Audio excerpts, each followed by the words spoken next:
Muy bien, entramos al tema 11. Este tema 11 se trata sobre el poder, se trata sobre la manera como gobernamos y la relación que tenemos con el poder y el servicio. Por eso se llama este tema 11 sobre la gobernación y el servicio, la cruz del servicio en el capítulo 10, versículo del 35 al 45. Lo podemos buscar ahí en las Biblias. ¿De qué habla este pasaje? Lo voy a contar más o menos por encima, que está largo. Jesús ha hablado o ha tenido ya el tercer anuncio de su pasión. Y el tercer anuncio de su pasión, pues coloca los pelos de punta de los discípulos porque ven que esto de la muerte en la cruz y la resurrección y todo eso está complicado, sobre todo el tema de la pasión. Ante esto, saltan los instintos humanos más profundos. Y Santiago y Juan, los hijos del Zebedeo, se acercan a Jesús para pedirle los primeros puestos. Jesús les pregunta, si son capaces de beber el cáliz que ellos han de beber. Ellos atrevidamente dicen que sí, aunque en ese momento lo más probable es que no se imaginaban. Luego lo harán, ¿no? Luego los discípulos, después de Pentecostés, pues morirán mártires. Juan no, pero todos empezarán a beber de lo difícil que es el discipulado. Pero en ese momento son atrevidos, y atrevidos porque son capaces de confrontar a Jesús diciéndole algo que no hacen, porque nos damos cuenta que y luego en la cruz lo dejan solo. Ellos dicen que sí, y luego Jesús tiene una frase muy fuerte, dice, no saben lo que piden o no saben lo que dicen. Y Jesús les dice, no tengo en mi deber quién va a mi derecha y quién va a mi izquierda. No está a mí el deber de reservar esos puestos. Luego los apóstoles se dan cuenta del pedido de los discípulos, se enojan y Jesús termina hablando sobre el servicio. Y les dice, el que quiera ser el primero entre ustedes, que se haga esclavo de todos. Los discípulos entienden el reino de Dios primero como algo que puede poseer. Eso es lo primero que logramos identificar en este evangelio. Los apóstoles se habían hecho un proyecto de Dios muy diferente. Cuando a ellos les hablaba Jesús del reino de Dios, ellos imaginaban un reino como el de David, con ejército, con propiedades, con dinero, con opulencia, con estructuras jerárquicas en las que obviamente ellos, al ser los discípulos más cercanos, pues tenían también derecho. Y nos damos cuenta de eso en este Evangelio. Eso de sentarse a tu derecha o a tu izquierda, pedirle a Jesús eso, era la inequívoca referencia a la manera como los discípulos entendían el reino de Dios. Ellos pensaban que iban a ser, no sé, el vicepresidente, el ministro del Interior, el de Educación, más o menos como para que me entiendan. Es decir, que ellos iban a tener poder dentro del gobierno de ese reino de Dios del que Jesús les hablaba. Entonces, por eso los discípulos creen y entienden el reino de Dios como algo que ellos pueden poseer, que pueden tenerlo, que se pueden ganar. Y quieren utilizar a Jesús para su propio fin. Dos elementos que descubrimos ahí.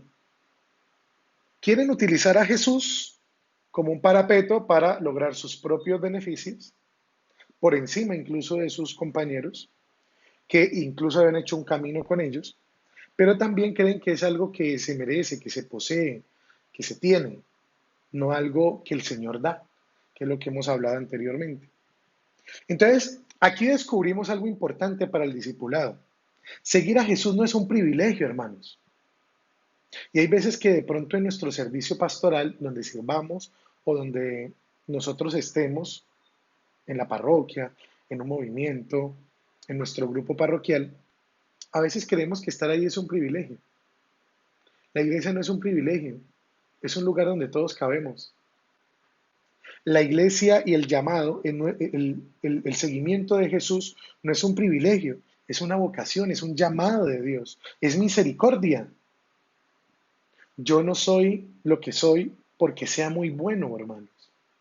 Los sacerdotes no somos sacerdotes porque seamos bajados del seno de Abraham. No somos sacerdotes porque Dios haya visto, uy, qué bueno es este personaje, ¿por qué no lo llama, más bien lo va a llamar a ser sacerdote? No, somos llamados porque Dios ve en nosotros cosas que nadie más ve, porque Dios quiere, porque en el plan perfecto de Dios, Dios nos llama a ser parte de ese discípulo, de ese llamado. Entonces lo mismo pasa con todos nosotros, los que servimos en algún puesto de la iglesia. Hemos sido puestos allí no por lo que somos, sino a pesar de lo que somos. Y eso no era lo que entendían, eso era lo que no entendían los discípulos, que a pesar de lo que ellos eran, Jesús los había llamado para seguirlo. Ellos no se dan cuenta que el servicio luego será un martirio. Ya vamos a ver por qué. Entonces, Jesús utiliza esto del llamado de atención sobre el servicio, porque Jesús le quiere enseñar a la comunidad, el evangelista quiere colocar estas palabras específicas de Jesús con el tema del gobierno, el servicio y el poder, porque el evangelista quiere mostrarle a las comunidades, es decir, a esas comunidades que van a leer este evangelio cuando se escriba, quiere enseñarles primero que tengan mucho cuidado sobre el abuso del poder. Me disculpan lo que voy a decir, es una frase típica tal vez de nuestro ardor popular. No hay cosa más peligrosa que un tonto con poder, porque a veces el poder saca lo peor de nosotros. A veces somos puestos en lugares donde Dios ha visto que podemos servir y tenemos un poder que a veces no sabemos administrar.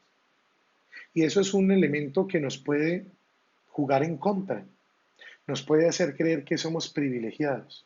Y no, hemos sido puestos ahí por pura misericordia del Señor. Entonces, primero, el evangelista quiere advertir sobre el abuso del poder y segundo, quiere advertir sobre los que piensan que son poderosos pero hieren a los demás. Cuando uno es puesto en una posición de poder en la iglesia o de liderazgo en la iglesia, lo que tienen que entender es que uno no puede mostrar sus heridas. El poder le hace mostrar a uno las heridas espirituales que tiene en la manera como trata a sus hermanos. Y tenemos que tener mucho cuidado con eso. Por eso decía que no hay cosa más peligrosa que un tonto con poder. Porque una persona que tiene muchas heridas que no ha sanado y es puesta en el poder, desde esa posición de poder, puede perder el norte del por qué ha sido puesto allí y puede reflejar todas esas heridas interiores que tiene con aquellos que han sido puestos bajo su cuidado. Si tú estás en una posición de poder, si tú estás en una posición de llamado, de liderazgo en tu iglesia, tú tienes que entender que ese llamado tiene que ver con algo mucho más profundo. Y con eso profundo que tiene que ver es que ha sido puesto allí para dar vida, que es lo que vamos a ahondar ahorita. No para reflejar tus heridas y para dejar que el poder que te ha sido encomendado con una tarea que es el servicio, termine siendo tu propia perdición. Entonces, para Jesús, el verdadero poder, ¿cuál es? El verdadero poder es el servicio. Ese es el verdadero poder del discípulo. El verdadero poder del discípulo no es decir, qué bueno eres tú. El verdadero poder del discípulo no es decir, oh, qué sabia es esa persona. El verdadero poder del servicio, del discipulado, perdón, es el servicio. Por eso en las comunidades debe prevalecer otra clase de poder. Y la vida de Jesús es una norma para todo discípulo en eso. Jesús cambia la vida porque da vida. Jesús le cambia la vida a todo el que lo conoció, lo conoce y lo conocerá porque da vida. El servicio, entonces, o el sentido de su muerte, el sentido de su ministerio, era dar vida. La muerte de Jesús que da, da vida. El servicio de nosotros debe dar vida. Por eso cuando se sirve, ¿a qué se sirve? Se sirve a tres cosas fundamentales. Se sirve a la vida, se sirve a esa vida que se quiere dar y se preocupa por la vida de aquellos que están bajo nuestro cuidado. Por eso el servicio es vida. Por eso el ministerio debe ser vida. Ese es el lenguaje del amor de Dios. El lenguaje del amor de Dios es que por medio de su ministerio, de su servicio, el discípulo da vida a la iglesia y da vida al mundo. Y ese es el lenguaje de Dios. Qué bueno sería que nosotros revisáramos primero, y esta es algo, una tarea que esperamos que hagan después de esta catequesis, es, la pregunta es sencilla. ¿Cuáles son las heridas que tú reconoces que tienes que pueden ser obstáculo para tu servicio? Por ejemplo, recordemos, ¿cuáles son las heridas que crees que tienes que pueden ser un obstáculo para tu servicio? Les voy a colocar un ejemplo.